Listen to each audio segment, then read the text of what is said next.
দুনিয়ার সমস্ত মানুষকে তুমি একত্রিত করো, দুনিয়ার সমস্ত জিন জাতিকে তুমি একত্রিত করো, সাথে সাথে তোমাদের আরো যদি কোনো জিনিসের সাক্ষ্য নেওয়ার প্রয়োজন হয়, সাহায্য নেওয়ার প্রয়োজন হয়, তবে তোমরা সাহায্য নাও, সাক্ষ্য নাও, কিন্তু এই কোরআনের মতো একটা কোরআন তোমরা নিজেরা রচনা করে দেখাও। জবান খুলে বলি সুবহানাল্লাহ। আল্লাহর এই কিতাবের সাথে যখন তারা পারে নাই, বদরের যুদ্ধ সংগঠিত করেছে, আল্লাহর নবীকে 3 বছর জেলে বন্দী রেখে কষ্ট দিয়েছে, অর্থনৈতিক বিভিন্ন চাপ তৈরি করেছে, বিভিন্ন ভাবে আল্লাহর নবী এবং মুসলমানদেরকে কষ্ট দিয়েছে, বিভিন্ন ভাবে আল্লাহর নবীর উপরে যারা ঈমান এনেছে তাদের নির্যাতন করেছে, কিন্তু আল্লাহর এই কালাম তেলাওয়াত থেকে, আল্লাহর এই কালামের নূরের আলো থেকে পৃথিবীকে বঞ্চিত করতে পারে নাই। কথা বলেন ঠিক কিনা? আমার বন্ধুগণ, এই কিতাব এমন একটি কিতাব, যেই কিতাব যখন অবতীর্ণ হয়েছে, পবিত্র কুরআনুল কারীম হলো আলোকজল একটি কিতাব। পবিত্র কুরআনুল কারীমের ছোঁয়া যে ব্যক্তি পেয়েছে, সেই ব্যক্তির জীবনটা আলোয় আলোকিত হয়েছে। পবিত্র কুরআনুল কারীম এমন একটি ধর্মীয় কিতাব, যেই কিতাব যারা গ্রহণ করেছে প্রত্যেকের জীবনই সফল হয়েছে। জবান খুলে বলি সুবহানাল্লাহ। এজন্য আল্লাহ পাক রব্বুল আলামিন যখন এই কিতাব অবতীর্ণ করা শুরু করলেন, সম্মানিত উপস্থিতি, একটা কথা না বললেই না, আমরা ধুতুম পেঁচা চিনি তো ইনশাআল্লাহ। তো ধুতুম পেঁচার স্বভাব কি? যখন সূর্য উঠে তখন বলে, বেটা সূর্য আর কাম পাইলি না, তোর উঠাই লাগলো, কারণ সে আলো সহ্য করতে পারে না। কথা বলেন ঠিক কিনা? ঠিক ভাবে এই কুরআনুল কারীম একটা নূর, আলোকিত কিতাব। এই কুরআনুল কারীম যখন অবতীর্ণ হয়েছে, সমস্ত অন্ধকার, সমস্ত পাপাচার পৃথিবীর থেকে আপনা আপনি বিদায় নেওয়া যখন শুরু করেছে, তখন ওই হুতুম পিছাওয়ালা কিছু মানুষ আছে না, তারা এই কিতাবের বিরোধিতা শুরু করেছে। সম্মানিত উপস্থিতি, এই যে বিরোধিতা শুরু করেছে, বিরোধিতার মাত্রা যখন এমন পর্যায়ে চলে গেল, বিরোধিতা করতে করতে আল্লাহর নবী সাল্লাল্লাহু আলাইহি ওয়াসাল্লাম ছিলেন উম্মি। আল্লাহর নবী সাল্লাল্লাহু আলাইহি ওয়াসাল্লাম লেখাপড়া জানতেন না, কিন্তু এরপরেও মক্কার কাফিরগণ আল্লাহর নবী সাল্লাল্লাহু আলাইহি ওয়াসাল্লামকে শানে বলা শুরু করলো যে এই কিতাব আব্দুল্লাহর পুত্র নিজে নিজে লিখেছে। বলে নাউজুবিল্লাহ।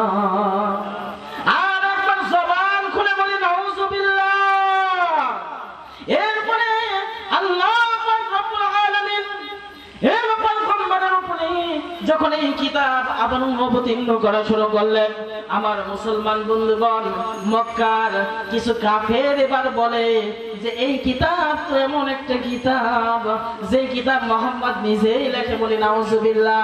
এরপরে আবার কিছু লোক বলা শুরু করলো, আব্দুল্লাহর পুত্র মুহাম্মদ, সে তো অনেক ভালো একজন মানুষ ছিল, কিন্তু ইদানিং দেখে পাগল হয়ে গিয়েছে। বলে নাউজুবিল্লাহ।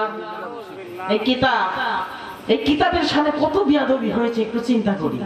যে কিতাব আব্দুল্লাহর পুত্র মুহাম্মদ লিখেছে, কেউ বলতেছে আব্দুল্লাহর পুত্র মুহাম্মদ পাগল হয়ে গিয়েছে। নাউজুবিল্লাহ। কেন বলতেছে? কারণ এই কিতাবে আছে আলো। কথা বলেন ঠিক কিনা? এরপরে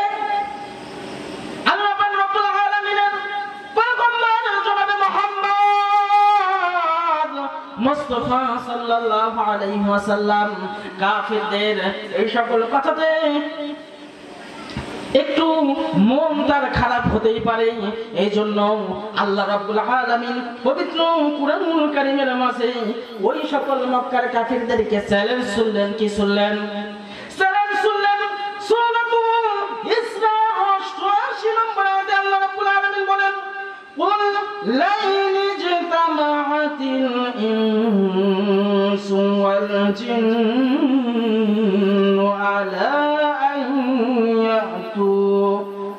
على أن يأتوا بمثل هذا القرآن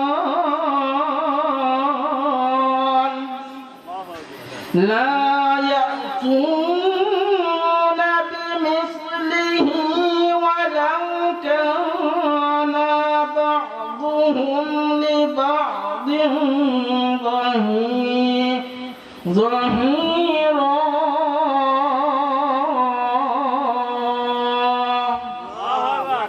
আল্লাহ পাক রব্বুল আলামিন মক্কার কাফিরদের ব্যাপারে চ্যালেঞ্জ শুনে দিলেন।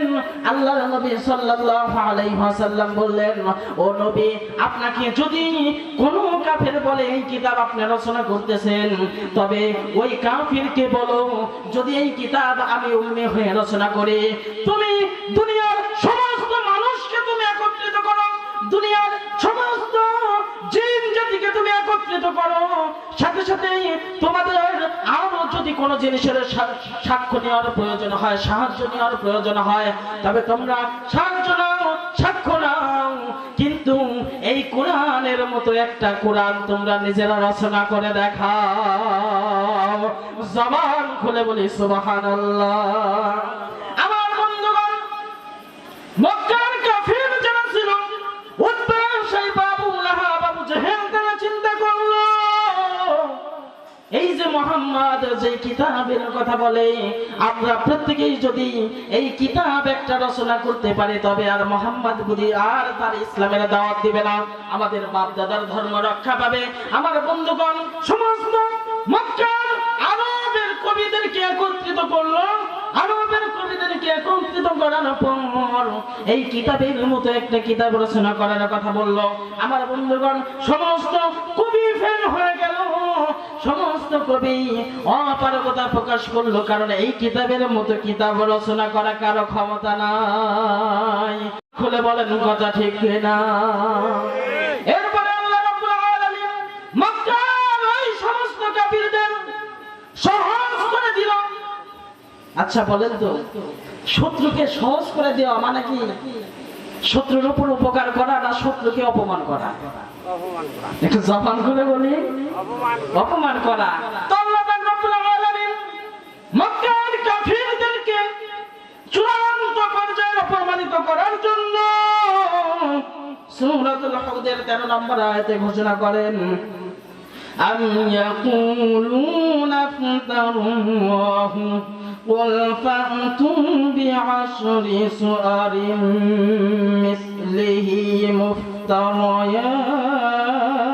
مفتريات وادعوا من استطعتم من دون الله إن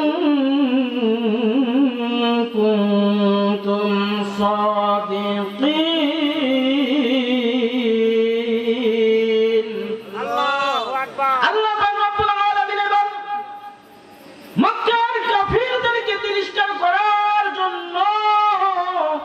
ঘোষণা করলেন, ও নবী, আপনি তাদেরকে বলুন, তারা যদি বলে এই কিতাব আপনি রচনা করেন, তবে তাদের নিকটে আপনি ঘোষণা করে দিন, তোমরা আল্লাহ ব্যতীত যত তোমরা ইলাহ মানো, সমস্ত ইলাহ, যত তোমাদের সাহায্যকারী আছে, সমস্ত সাহায্যকারী একত্রিত হও। ওই আল্লাহর এই কিতাবে 114 খানা সূরা আছে, এই 114 খানা সূরার মাঝে যে কোনো 10টা সূরা তোমরা নিজেরা তৈরি করে দেখাও, যদি তোমরা সত্যবাদী হও। এতে মক্কার কাফিরদের অপমান করলো না সম্মান করলো? এরপরে আল্লাহ পাক রব্বুল আলামিনের এই ঘোষণার পরে মক্কার কাফিরগণ তারা নিজেরা চিন্তা করলো, এই যে কিতাব আছে, এই বিশাল কিতাব তো আমরা রচনা করতে পারি না, এখন থেকে 10টা সূরা রচনা করতে পারি কিনা। 10টা সূরা রচনা করতে গিয়ে দেখে না না না, তারা 10টা সূরা রচনা করতে গিয়ে আগা মাথা গোড়া তাল কোনটাই তারা ঠিক পায় না। জবান খুলে বলে সুবহানাল্লাহ। এরপরে আল্লাহ রাব্বুল আলামিন মক্কার কাফিরদের নিকটে চ্যালেঞ্জকে আরো প্রখর করার জন্য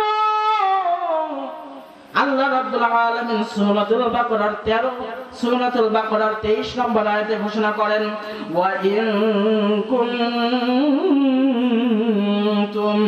ফি রাইবিন মিম্মা নাযালনা نزلنا على عبدنا فأتوا بسورة من مثله বলি আল্লাহু আকবার। আল্লাহ পাক রব্বুল আলামিন সর্বশেষ 3 নম্বর চ্যালেঞ্জে ঘোষণা করলো, ও স্বীকারকারীগণ, এই কিতাব নিয়ে যারা তামাশা করো, ঠাট্টা করো, তোমাদের নিকটে চ্যালেঞ্জ ছুড়ে দিলাম, এই কিতাবে প্রসিদ্ধ মত অনুযায়ী 6666। আমার বন্ধুগণ, এই আয়াতের মাঝে যদিও আমাদের কোরআনে 6666টি আয়াত আমরা খুঁজে পাই না। সম্মানিত উপস্থিতি, এই 6666 আয়াত অথবা 6436 আয়াত যে কোরআনে আছে, এই এতগুলি আয়াতের মাঝে যে কোনো একটা আয়াত তোমরা, যে কোনো একটা আয়াত থেকে তোমরা অথবা যে কোনো একটা সূরা থেকে তোমরা একটা বানিয়ে দেখাও। আল্লাহ নবী সাল্লাল্লাহু আলাইহি ওয়াসাল্লাম এর হাদিস তালাশ করে দেখা যায়, পয়গম্বর আরবী সূরাতুল কাউসার কুরআনুল কারীমের মাঝে সবথেকে ছোট একটা সূরা এই সূরাতুল কাউসার। ইন্না আ'তাইনাকাল কাউসার ফাসাল্লি লিরাব্বিকা ওয়ানহার ইন্না শানিয়াকা হুয়াল আবতার। আমার বন্ধুগণ, এই 3টা আয়াতের সূরা খানায় কাবার সামনে লিখে টাঙিয়ে দিল আর মক্কার কাফিরদের নিকটে চ্যালেঞ্জ করলো, তোমরা যে ঘোষণা করতেছো আর মিথ্যা অপবাদ দিচ্ছ এই কিতাব আব্দুল্লাহর পুত্রের তৈরি, যদি তোমরা এই সূরা কাউসারের মতো একটা সূরা তৈরি করতে পারো তবে সকলেই বুঝবে যে হ্যাঁ এই কিতাব আব্দুল্লাহর পুত্র মুহাম্মাদের তৈরি। আমার বন্ধুগণ, মক্কার কাফিরগণ तमाम কুরআন শরীফ তৈরি করতে অপারগ হয়ে গেল। এই কুরআনুল কারীমের 10টা সূরা তৈরি করতে অপারগ হয়ে গেল। এবার ছোট একটা সূরা পেয়েছে, ছোট একটা সূরা তৈরি করার জন্য তারা সমস্ত কবি সাহিত্যিকদেরকে দাওয়াত করলো, বিশাল খাওয়ার আয়োজন করলো। খাওয়ার আয়োজন শেষে সমস্ত কবির নিকটে খাতা কলম ধরিয়ে দিয়ে, আমার বন্ধুগণ প্রশ্ন করতে পারেন, হুজুর খাতা কলম পাইলেন কই? কথার কথা বললাম আর কি, ওই সময়ের যে ব্যবস্থা ছিল সেই ব্যবস্থা ধরিয়ে দিয়ে বললেন যে তোমরা এই সূরাতুল কাউসারের মতো একটা সূরা রচনা করো। আমার বন্ধুগণ, সমস্ত কবি খুশি হয়ে গেল, সূরাতুল কাউসারের মতো তো একটাই সূরা মাত্র রচনা করতে হবে। এবার সমস্ত কবিগণ সূরাতুল কাউসারের ন্যায় কবিতা রচনা করা শুরু করলেন। একজন হাত তুলে আনন্দ চিত্তে দাঁড়ায় বলে, ভাই আমি তো কবিতা রচনা করেছি, তোমরা একটু শোনো। এবারে কবি যখন সূরাতুল কাউসারের মতো ওই কবিতা শুনতে চায়, এবার বলে, ভাই তুমি যে কবিতা রচনা করেছো চলিত ভাষা আর সাধু ভাষা একত্রিত হয়ে গেছে, এই কবিতা যদি লোক সমাজে দেখে তুমি অপমানিত হয়ে যাবে। আমার বন্ধুগণ, দ্বিতীয় কবি হাস্যোজ্জ্বল চেহারা নিয়ে দাঁড়িয়ে বলে, আমি তো কবিতা রচনা করে ফেলেছি। এবার সকলে বলে, তুমি তোমার কবিতা বলো। এবার যখন কবিতা উপস্থাপন করলো, ডাক দিয়ে বলে, ভাই তোমার কবিতার তো কোনো ছন্দ মিল নাই। এবার 3 নম্বর কবি আবার ডাক দিয়ে বলে, ভাই আমি তো কবিতা রচনা করেছি। বলে, ভাই তোমার কবিতা হয় নাই। 4 নম্বর ব্যক্তি দাঁড়িয়ে বলে, ভাই আমি তো কবিতা রচনা করে ফেলেছি। বলে, ভাই তোমার কবিতার আগা মাথা কোনো কিছু ঠিক নাই।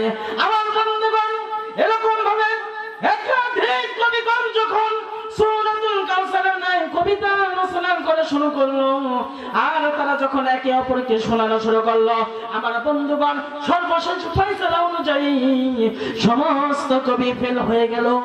আল্লাহর কালামের সব থেকে ছোট সূরার ন্যায় একটা সূরা তৈরি করতে কেউ সক্ষম হলো না। জবান খুলে বলি সুবহানাল্লাহ। এরপরে হঠাৎ করে পিছন থেকে একজন কবি হাত তুলে হাস্যোজ্জ্বল চেহারা নিয়ে দাঁড়িয়ে বলে, ভাই আমি তো কবিতা রচনা করেছি। সবাই ডাক দিয়ে বলে, ভাই তুমি তোমার কবিতা বলো। এবার যখন কবি কবিতা বলছে, ইন্না আ'তাইনাকাল কাউসার লাইসা হাযা কালামুল বাশার, বলি আল্লাহু আকবার। বলে এই যে দেখো, তোমরা তো কেউ মিলাতে পারো নাই, কিন্তু আমি মিলাইছি। কাউসার আর বাশার মিলে কি মিলে না? ওই শেষে র আছে, এখানেও র আছে, এই তো মিলে গেছে।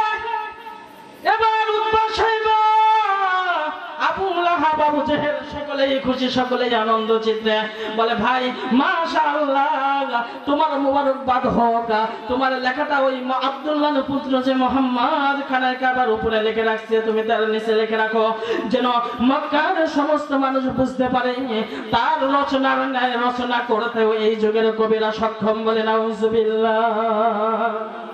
এবং যখন সূরা কাউসারের নিচে যখন তার এই লেখা যখন টাঙিয়ে দিল, আমার বন্ধুগণ, এবার আল্লাহ পাক রব্বুল আলামিনের কারিশমা বুঝা বড় দায়, কথা বলেন ঠিক কিনা? এই খবরটা যখন দেখতে হবে না, অর্থ না দেখে কবিতা মিলায় লাভ আছে? জবান খুলে বলেন লাভ আছে? আবু সুফিয়ান ডাক দিয়ে বলে ভাই কি লিখছাও, তাড়াতাড়ি সরাও, মান সম্মান যদি রক্ষা করতে চাও। এবার সকলে টনক লড়ে গেল, তাই তো, অর্থের দিকে তো দেখা প্রয়োজন। এবার অর্থ দেখতেছে, লাইসা মানে না, হাদা মানে এই কিতাব, এই কিতাব কালামুল বাশার, কোন মানুষের কথা নয়। জবান খুলে বলি আল্লাহু আকবার। লিখেছেন কি মুসলমান না মুসলিম? আল্লাহর চ্যালেঞ্জ গ্রহণ করে লিখতে গিয়ে আল্লাহর কালামের পক্ষে কথা বলেছেন, কথা বলেন ঠিক কিনা? এরপরে ওই হুতুম পিছারা বিরোধিতা করা বাদ দিয়েছে? বাদ দেয় নাই। আল্লাহর এই কিতাবের সাথে যখন তারা পারে নাই, বদরের যুদ্ধ সংগঠিত করেছে, আল্লাহর নবীকে 3 বছর জেলে বন্দী রেখে কষ্ট দিয়েছে, অর্থনৈতিক বিভিন্ন চাপ তৈরি করেছে, বিভিন্ন ভাবে আল্লাহর নবী এবং মুসলমানদেরকে কষ্ট দিয়েছে, বিভিন্ন ভাবে আল্লাহর নবীর উপরে যারা ঈমান এনেছে তাদের নির্যাতন করেছে। কিন্তু আল্লাহর এই কালাম তেলাওয়াত থেকে, আল্লাহর এই কালামের নূরের আলো থেকে পৃথিবীকে বঞ্চিত করতে পারে নাই। কথা বলেন ঠিক কিনা? সম্মানিত উপস্থিতি, এজন্য বলছিলাম এই কিতাবকে আগে বুঝতে হবে। কথা বলেন ঠিক কিনা? এই কিতাব এমন একটি কিতাব, এই কিতাব এমন একটি কিতাব, যে কিতাব যদি আপনি আমাদের অন্তরের মাঝে অ্যাডজাস্ট করতে পারি, এই কিতাব যদি আপনি যদি আমাদের আমলে পরিণত করতে পারি, নিঃসন্দেহে এই সমাজে অথবা আমার জীবনে আর কোনো পাপাচার থাকবে? তো জবান খুলে বলি, পাপাচার থাকবে? এই কোরআনকে যদি আমরা মেনে চলি, আমাদের সমাজে যত অশান্তি আছে সমস্ত অশান্তি দূর হয়ে যাবে। কথা বলেন ঠিক কিনা? আমার বন্ধুগণ, কালামুল্লাহ থেকে যেই ছোট সূরাটা তেলাওয়াত করেছিলাম, আল্লাহ পাক রব্বুল আলামিন ঘোষণা করেছেন ওয়াল আসর, সময়ের কসম, কালের কসম, ইন্নাল ইনসানা লাফি খুসর, সমস্ত মানুষ ক্ষতিগ্রস্ত, সমস্ত মানুষ নুকসানিয়াতের মাঝে পড়ে আছে। ইল্লাল্লাযীনা আমানু ওয়া আমিলুস সালিহাত ওয়া তাওয়াসাউ বিল হাক্কি ওয়া তাওয়াসাউ বিস সাবর। তবে 4 শ্রেণীর মানুষ ক্ষতিগ্রস্ত হয় নাই। কয় শ্রেণীর? একটু জবান খুলে বলতে হবে, কয় শ্রেণীর? 4 শ্রেণীর মানুষ ক্ষতিগ্রস্ত হয় নাই। প্রথম শ্রেণী হলো যে ব্যক্তি আল্লাহর উপরে ঈমান এনেছে। কথা বলেন ঠিক কিনা? যে ব্যক্তি আল্লাহর উপরে ঈমান এনেছে। 2 নম্বর হলো ওয়া আমিলুস সালিহাত, আর আল্লাহ পাক রব্বুল আলামিন যে আদেশগুলো করেছেন আল্লাহর নবী সাল্লাল্লাহু আলাইহি ওয়াসাল্লাম এর সুন্নাত মোতাবেক আমলে সালিহা নেক কাজ করেছেন। 3 নম্বরে আল্লাহর উপরে ঈমান আনলো, নেক কাজ করলো। আর 3 নম্বরে নেক কাজ করতে কষ্ট হয় না আনন্দ হয়? বলেন আনন্দ হয়। মুমিনের কিন্তু বাস্তবিক পক্ষে দেখা যায় যখন সমাজের কিছু যুবকরা বড় বড় বক্স নিয়ে যখন গাড়িতে চলে লাফাতে লাফাতে যায়, আমাদের মন চায় কি চায় না? চায়, কিন্তু আমরা কি লাফাই? এর মানে 2 নম্বর হলো সমাজের বিভিন্ন পাপ কাজ দেখে আমার আপনার অন্তরের মাঝে কষ্ট লাগতে পারে। এই কষ্টে যখন আমি আপনি সবর করব, এর প্রতিদান দিবেন কে? আর একবার জবান খুলে বলি, প্রতিদান দিবেন কে? আল্লাহ। এরপরে আল্লাহ পাক রব্বুল আলামিন বলতেছেন, ওয়াতাওয়াসাবিল হক। আমার বন্ধুগণ, 3 নাম্বার হলো হক কথা বলতে হবে। হক পথ যেটা আছে, হক পথ গ্রহণ করতে হবে, হক মত গ্রহণ করতে হবে। এই 4টা বিষয়ের উপরে যদি আমি আপনি চলতে পারি, তবে নিঃসন্দেহে বোঝা গেল এই দুনিয়ার আর কেউ জান্নাতি হোক বা না হোক, আর কেউ আল্লাহর দিদার পাক বা না পাক, আমি আপনি এই পৃথিবী থেকে মৃত্যুবরণ করার সাথে সাথে আল্লাহর দিদার পাবো। কথা বলেন ঠিক কিনা? আমার বন্ধুগণ, আজকের এই মাহফিল থেকে পরিষ্কার ভাবে বলতে চাই, এই অত্র এলাকার কান্দিহি পাড়া, উত্তর পাড়া, মহল্লার সমস্ত যুবক এবং সমস্ত মানুষদেরকে বলতে চাই, হে যুবক, তোমরা যদি এই 4টা আমলকে পাবন্দের সাথে গ্রহণ করতে পারো, নিঃসন্দেহে এই পৃথিবীতে শ্রেষ্ঠ মুমিন মুসলমান হিসেবে তুমি মনোনীত হবে। জবান খুলে বলি, কথা ঠিক কিনা? আল্লাহ পাক রব্বুল আলামিন আমাদের প্রত্যেককে আমল করার তৌফিক দান করুক। সকলে জবান খুলে বলি আল্লাহুম্মা আমিন। সময় সংক্ষিপ্ত, আলোচনাও সংক্ষিপ্ত করলাম। যদি আলোচনায় কেউ কষ্ট পেয়ে থাকেন মাফ করে দিবেন। যদি কোনো ভুল ভ্রান্তি হয়ে থাকে আল্লাহ সুবহানাহু ওয়া তাআলা আমাদের মাফ করুক। আর প্রত্যেকের যেন এই কথাগুলোর উপর আমল করতে পারি। সকলে বলি আল্লাহুম্মা আমিন। আলহামদুলিল্লাহ।